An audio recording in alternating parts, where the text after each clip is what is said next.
What's going on, guys? Kaiser here from keyserreveal, and today we'll be taking a look at the $52 4K Discovery Action Camera by Yi. Now, Yi did send this out to me for review, but as always, I'll be giving you guys my unbiased opinion. With that said, let's get to it.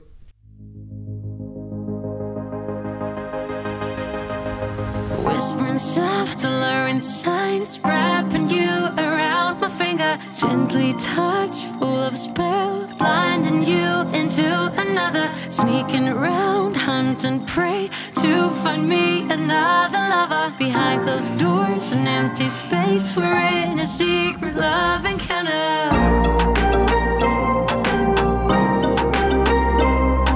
Inside the box, you get the Yi 4K action camera, a user manual, warranty card and sticker, a USB charging cable, and a 900 milliamp rechargeable battery that'll get you about 110 minutes of recording time in 1080. The camera itself is 2.6 by 1.6 by 1.1 inches and weighs 2.4 ounces. This device features a Sony IMX179 sensor and has a 150-degree wide-angle lens with a 2.4 aperture. On the side, you'll find a USB charging port and a micro SD slot that supports up to 128 gigs. On the rear, you have a 2-inch touchscreen for composing your shots and navigating through the menus. Up top, you have your power and shutter button along with a status indicator, a microphone, and a speaker. And on the bottom, you have your battery cover. Now, a couple of differences that you'll notice right off is that the micro SD card and the charging port are on the right side instead of on the left like other Yi action cameras. Also, you'll notice that there's no 1/4-inch mounting option. Now, these aren't major issues for me, they're more of an inconvenience because I did pick up an accessory kit, but because the micro SD card is on the opposite side, it gets covered up once you put the bracket on. Now, like I said, this isn't a huge deal for me because I rarely shoot enough with these cameras to where I'm actually swapping out cards. And as far as the quarter mount, almost any accessory kit that you pick up will include this. Now, there are also more notable differences when comparing this camera to other Yi models. First is the sensor. Now, this device uses a Sony IMX179, which is probably one of my least favorite action camera sensors. Now, don't get me wrong, this is still a good sensor, just not as good as the Sony sensors in other Yi models. But obviously at this price range, it's understandable. Also, there's no image stabilization. Now, this could be a pretty big deal depending on how you use this camera.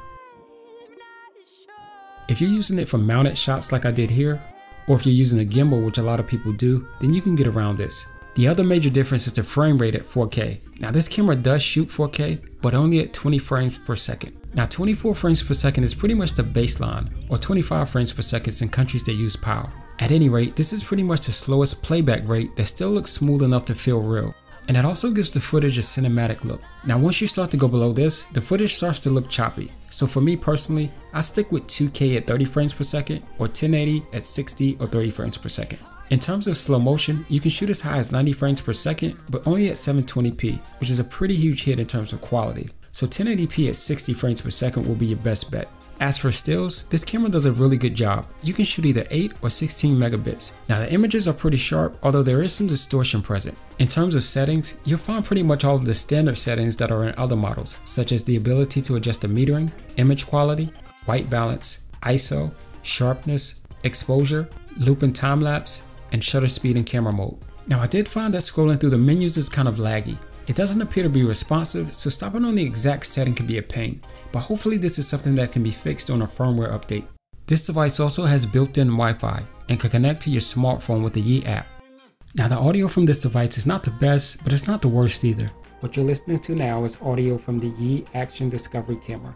Now, I know it seems like this device is missing some things, but I'm not sure that there's a better action camera at this price point.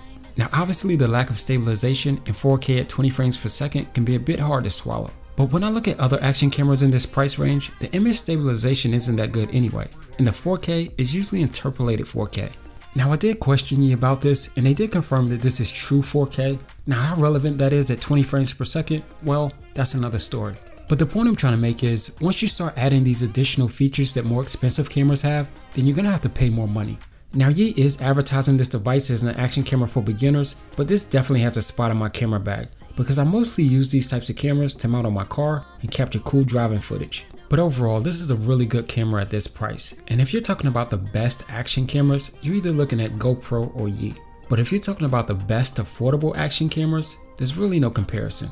But anyway, let me know what you guys think of this affordable action camera from Yi, and I'll leave some links in the description just in case you guys want to check this out. So until next time, Peace. I'm a lonely, hard feline. I take what's mine and I leave behind.